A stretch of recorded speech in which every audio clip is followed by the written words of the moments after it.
Hi everyone, it's Az here from HeelvsBabyface. 2020 is still here. The new millennium is upon us. And if you saw yesterday's video, I of course said that I'm going to be doing certain changes. I'm going to be a lot more positive this decade. I'm going to be a lot more upbeat this time. And going to steer away from those nasty, icky topics that YouTube don't like us to talk about, you know? So today, I'm going to deal with Marvel, get their first transgender superhero. I'm sure this isn't going to be an absolute minefield to navigate whatsoever. But look, before I get into this article, let's just bring it in again. Come here, bring it in. Right, regardless of whether or not you like the Marvel hero films or dislike the Marvel superhero films, you can't deny they've been a phenomenon. They really have. They have made bank. Serious bank. So much so that they've managed to build a cinematic universe which has now gone on for 10 years. And that's the important part. Because the reason why it has been so popular to me is the likability of the main characters. You know, your Spider-Mans. I know he's just recently joined, but he's still there, and people still love Tom Holland. Iron Man's, Captain America, Thor's, Black Widow, etc.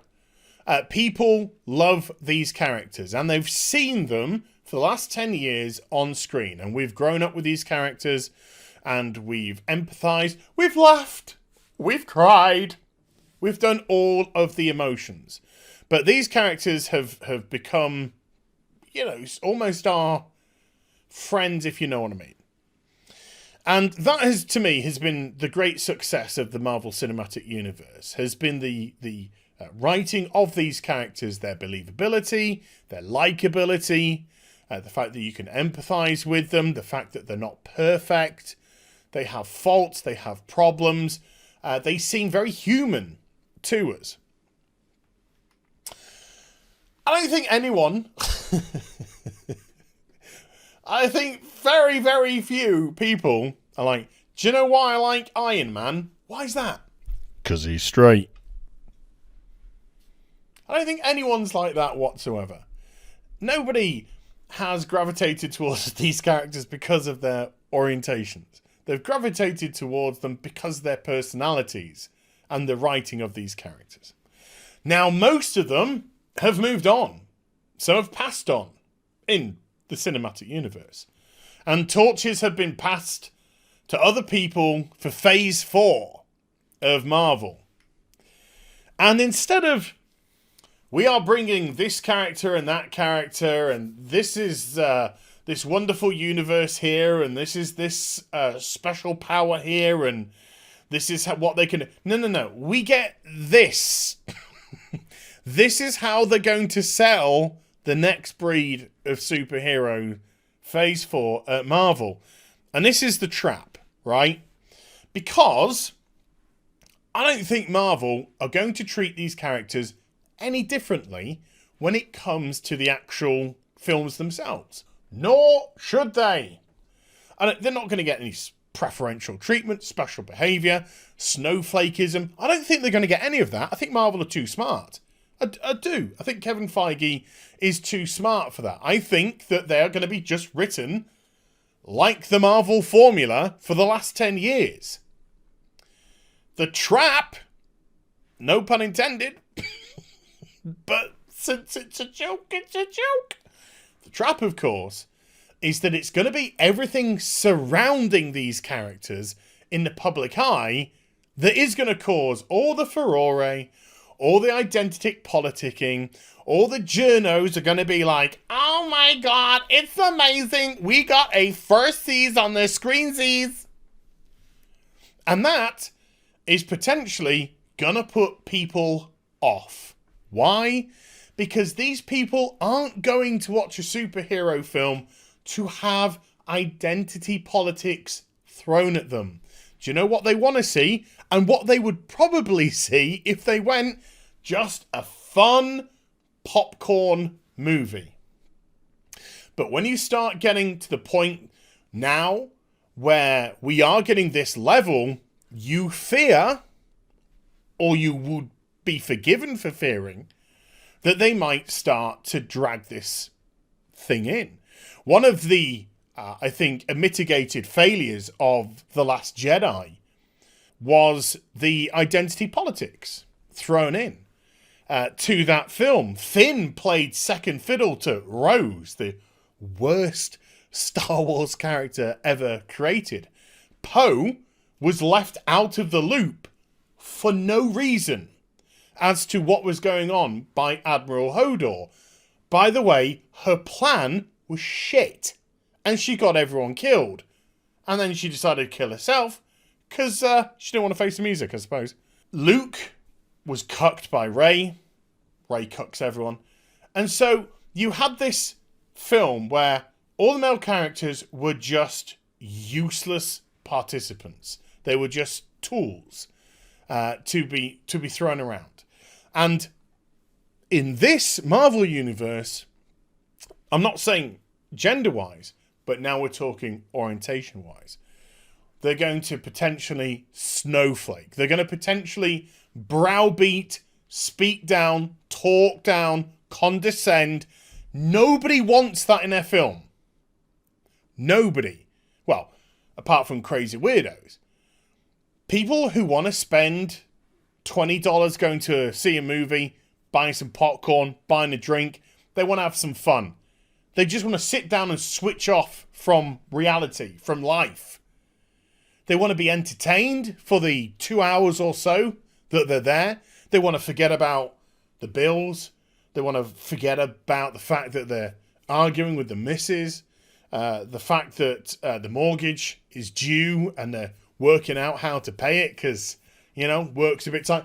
All the cares and stresses of the world, they don't want to go then at being told, ow, me, by some rich millionaire arsehole in Hollywood who lives in their own fucking bubble.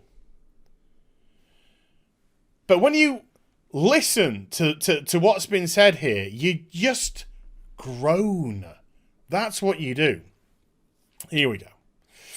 The Marvel Cinematic Universe is set to get its first Kelly Marie superhero. And very soon, in a movie that we're shooting right now, Marvel studio boss Kevin Feige said during a Q&A at the New York Film Academy. Asked by a fan whether or not there'll be any plans for more inclusionary characters. I love to talk, look, people, I'd love to just say these proper words, but YouTube just won't allow us. For some reason. It's pathetic. Blame YouTube, not me, please. Characters in Marvel's films, specifically the Kelly Marie, Kevin said, oh yes, absolutely yes. Who cares?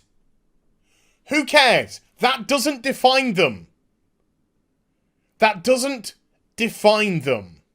So who cares? Why is it an issue? Why is it a thing?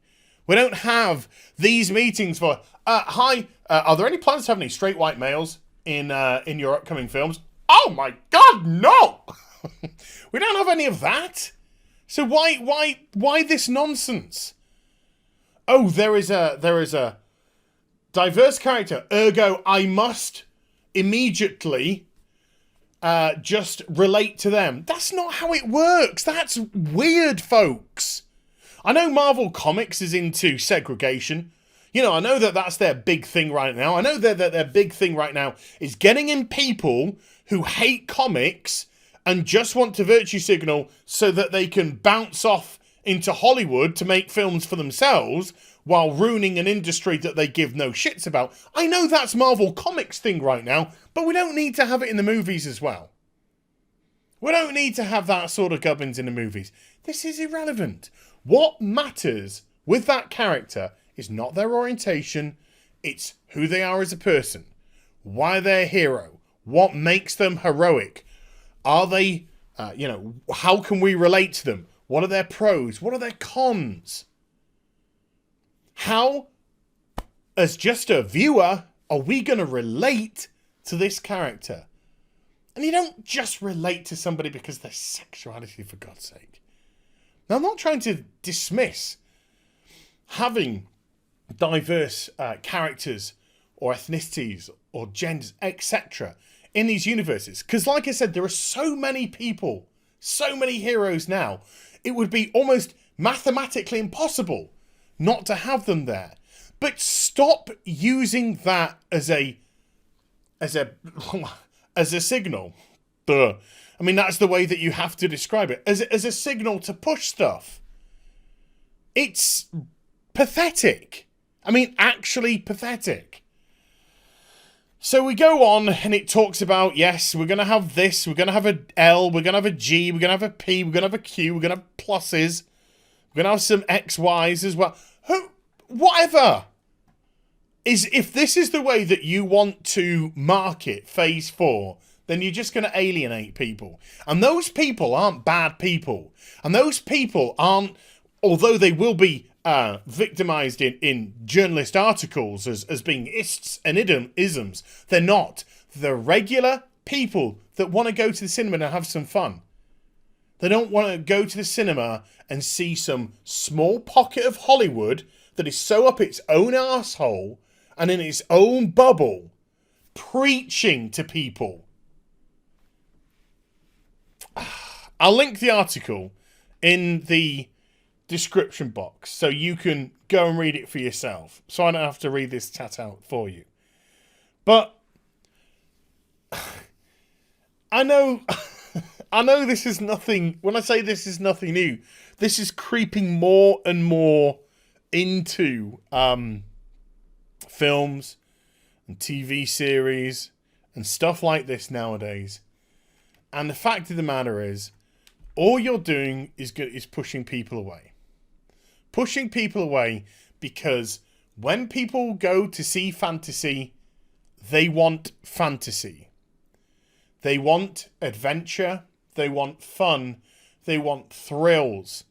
God, when I said that, immediately just Raiders of the Lost Ark popped into my head as just a wonderful example. That's what they kind of want when they go to see these Marvel films. They don't want preachy whatever. Whatever. But I guess we'll see how Phase 4 materializes when people vote with their wallets. When they go, Captain Marvel isn't going to have the support of Endgame when her sequel comes out. So how's her franchise going to float alone? Is it going to be as successful as the first film was? Then we have Thor that's not got Thor. How's that one going to work? As Thor's now a woman, even though Thor's a name, but whatever. People are... how are people going to respond to this? Just replacing heroes by more diverse roles doesn't make them more interesting and doesn't make them more relevant. Who they are as people make them relevant. Okay, hope you enjoyed the vid. If you did, do get a thumbs up and also subscribe to the channel. Follow me on social media and Twitch for live streaming. Links are in the description box down below, and I'll be back with some more stuff very soon. You take care. Bye for now.